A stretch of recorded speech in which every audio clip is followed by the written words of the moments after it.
ეს მხარე დღევანდელი მთავრობისაგან მოტივირებული მოძრაობის ლიდერმა სააკაშვილის მთავრობა წლების განმავლობაში მოქმედებასა და გურულების გასაჭირის უგულებელყოფაში დაადანაშაულა.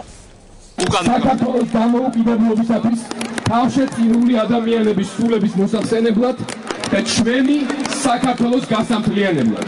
ყველა თქვათ მამაუჩვენო ქრისტიან დემოკრატების ოზურგეთელებთან შეხვედრა აგვისტოს ომში დაღუპული გმირების გახსენებით დაიწყო. ომში დაღუპულებს პატივი წუთიერი დუმილით მიაგეს.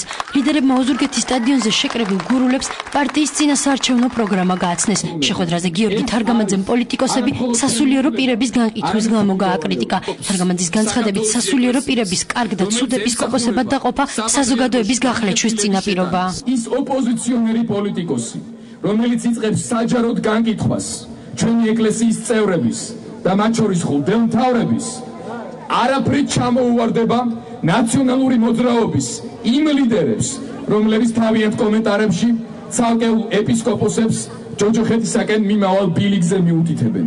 ეკლესია იყო, არის და იქნება ჩვენი ერის გამაერთიანებელი. სწორედ ეკლესია ქართველი ერის ხერხემალი.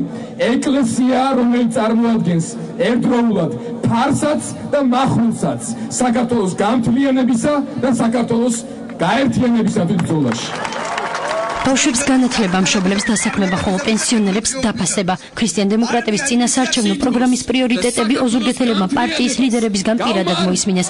ინგა გრიგოლიამ სიტყვით გამოსვლის დროს ერთ-ერთი ადგილობრივის ისტორიაც გაიხსენა. გურული ქალბატონი, რომელიც ორლარიან ღვიძლებს ყიდის, ჩეკის გაუცემობის გამო 500 ლარით დააჯარიმეს. შემოვდიოდი წეღან ოზურგეთში, ერთ საცხობთან გავაჩერე მანქანა.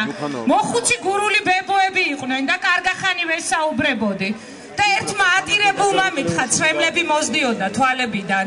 შემოვიდნენ და ერთი ღვეზელიო რო გავყიდეო, ჩეკის ამორთქმა დამავიწყდაო და ეგრევე მოვიდნენ და 500 ლარი დამაჯარიმესო. გურიაში ვარ და გურულად უნდა უთხრა იმას, ხო უნდა მოგტყდეს ხელი. ხო ხარ ყველაფრის ღირსი ამ ქვეყანაზე. უსახკარო, უსასო, ატირებულ, უფულო ადამიანს სპეციალურად რო შეხვალ. დააბნევ მერე რო 500 ლარი რო წაართვა, მე მინდა მივმართო ადგილობრივ ხელისუფლებას, ვის ართმევთ ამ ფულს ხალხო. შეხვედრის დასრულების შემდეგ ქრისტიან დემოკრატებმა ოზურგეთში თემურ ჩიტიძის საფლავი ყვავილებით შეამკეს. სენაკის ბატალიონის სამხედრო მოსამსახურე ფოთის დაბომბვის დროს დაიღუპა. ჩვენი ცოცხლების პასუხისგებლობა და ვალდებულება ის არის, რომ რასაც მათ თავი შესწირეს, ჩვენის გავაძლიეროთ, ჩვენის გავამთლიანოთ, ჩვენის ავაყვავოთ და ჩვენ ქართველი ერის კეთილდღეობა მოვიტანოთ, რომ არასოდეს არც ერთმა თაობამ არ თქვას, რომ თემურის და მისნაირი გმირების სისხლი დაიღურათ ყვილად. იმიტომ რომ მათი სისხლი და მათი ბრძოლა უნდა იყოს განხორციელებული ქვეყნის წარმატებაში, ქვეყნის გაძლიერებაში და ეს არის ჩვენი ცოცხლების ვალი. ქრისტიან დემოკრატები წინასაარჩევნო შეხვედრებს განაგრძობენ. ეს პარტიის რიგით მე-7 შეხვედრა იყო. თარგამაძის გუნდი მოსახლეობას ამჯერად ჭიათურაში შეხვდება.